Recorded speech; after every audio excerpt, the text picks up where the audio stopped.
Programa Arte de Viver. Apoio Sicom, Sindicato dos Condomínios Prediais do Litoral Paulista, a mão amiga no momento certo.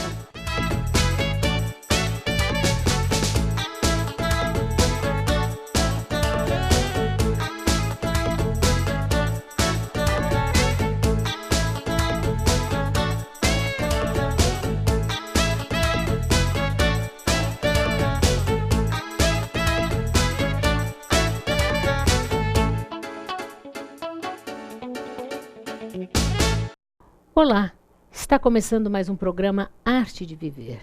E hoje nós vamos falar sobre um problema muito sério e que afeta todos nós, a poluição no estuário de Santos.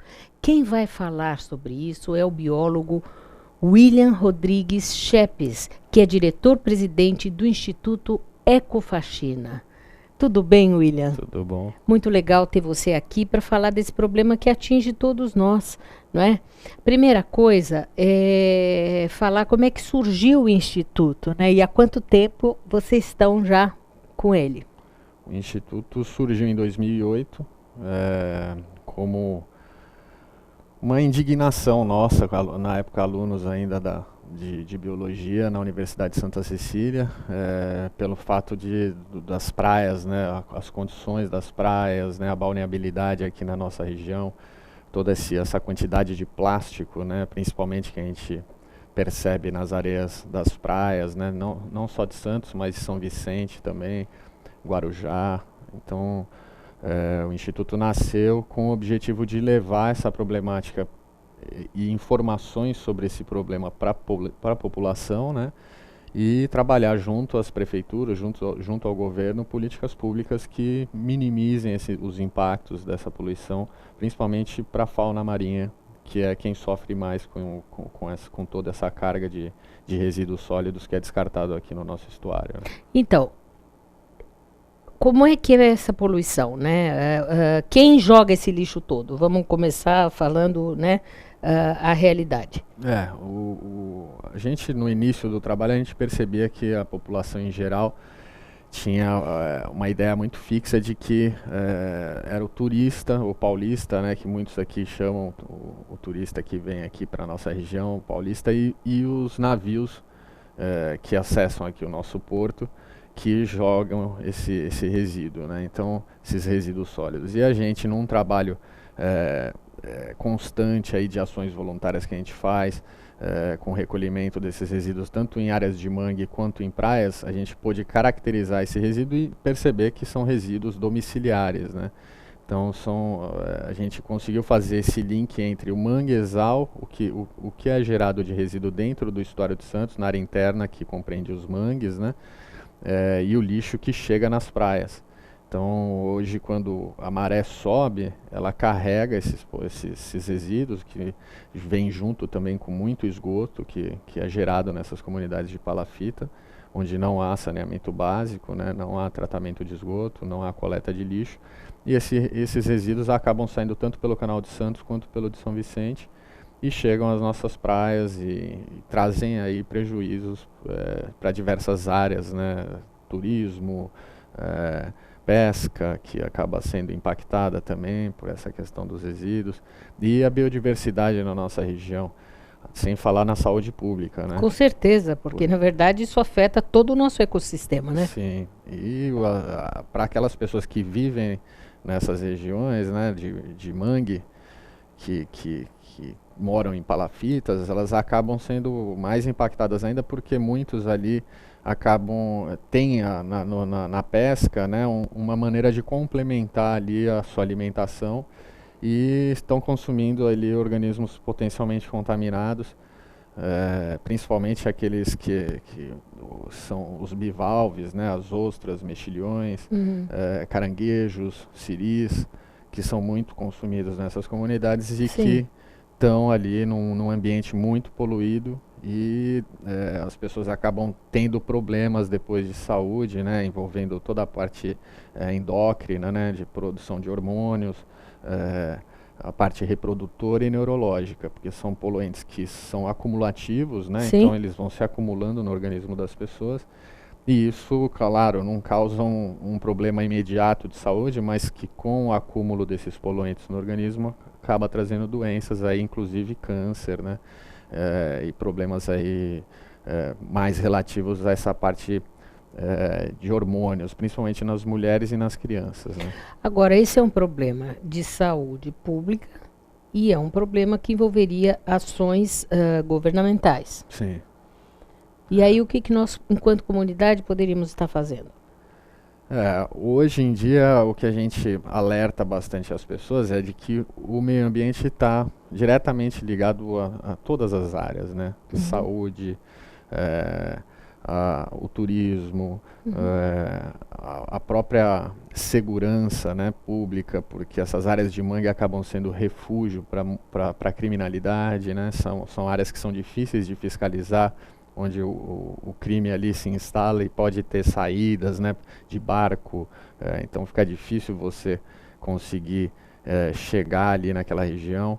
Então, hoje o que a população precisa fazer é, da mesma forma como ela cobra educação, da mesma forma como ela cobra saúde nos hospitais, né, transporte de qualidade, ela tem que cobrar um meio ambiente de qualidade, um meio ambiente preservado.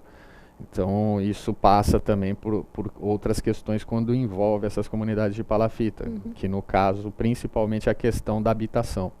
Então, hoje a gente precisa de uma política habitacional que supra essa necessidade, essa carência, né, de habitação, e que ao mesmo tempo seja feito um programa ali de contenção dessas invasões. Então, as prefeituras elas precisam dar mais atenção para essas áreas de mangue, para essas famílias e para o ecossistema de manguezal, que hoje é tido como um dos ecossistemas mais importantes, né, do ponto de vista de biodiversidade. Em termos, né, até de nutrientes, né? serviços ambientais, nutrientes que ele carrega para o oceano também. Então, outros ecossistemas marinhos dependem muito dos manguezais também. E até pela questão do carbono, do ciclo do carbono. O manguezal hoje é tido como uma floresta que tem a maior capacidade de capturar e reter o carbono atmosférico. Então, quando o mangue ele vai crescendo, ele vai perdendo suas folhas, né, seus galhos, e isso cai no sedimento do mangue, que é a lama, né, e aquilo acaba sendo aprisionado na lama e vai lixiviando aos poucos com a maré isso para o oceano. Então, esse carbono é exportado para dentro do oceano e aí serve como um nutriente para a formação de estruturas calcárias, né, carapaças de organismos, recifes de corais, que precisam desse carbono para crescer. Vamos voltar a falar no nosso próximo bloco. Ouça agora o Dr. Rubens Moscatelli, presidente do Sindicato dos Condomínios Prediais do Litoral Paulista.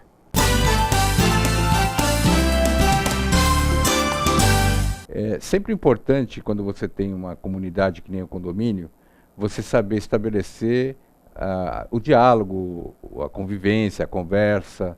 E o diálogo se estabelece na medida em que você sabe escutar o teu interlocutor e agir de acordo com as regras estabelecidas dessa comunicação. Então, ouvir mais e falar menos é uma regra de ouro nesse tipo de situação. No caso do condomínio, eu acrescentaria mais algumas coisas. Por exemplo, a informação transparente. Olha, como é que andam as finanças do condomínio, aquela situação que envolvia 2 unidades, como é que ela se resolveu.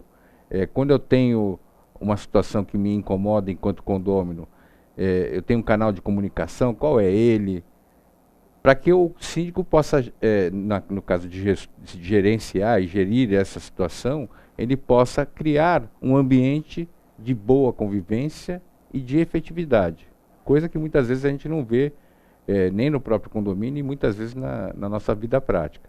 Mas a recomendação é estabelecer essas regras e ser fiel a elas, mas principalmente ser maleável, porque quando a gente estabelece uma regra e ela fica imutável, primeiro que ela fica muito antiga e não diz mais respeito àquela situação em concreto, e segundo, aquele que vai determinar o cumprimento da regra fica mal visto e é rejeitado pela comunidade. Então, sempre que a gente puder, nós temos que rever esses comportamentos, ouvir mais, falar menos Estabelecer canais de comunicação efetivos. Hoje em dia está na prática nossa aí, redes sociais, inclusive condomínios têm WhatsApp, por exemplo, para se comunicar a respeito dos assuntos. Mas o principal é você medir o que você escreve ou o que você fala do seu vizinho, para que estabeleça uma boa convivência. Até a próxima.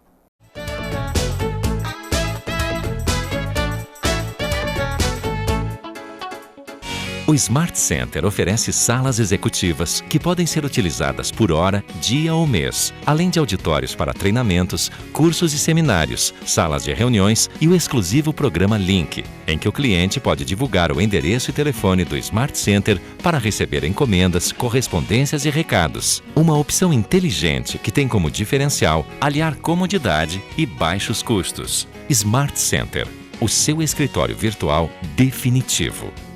Comunicado. A Escola Santista de Astrologia está com inscrições abertas para os cursos regulares de formação em astrologia.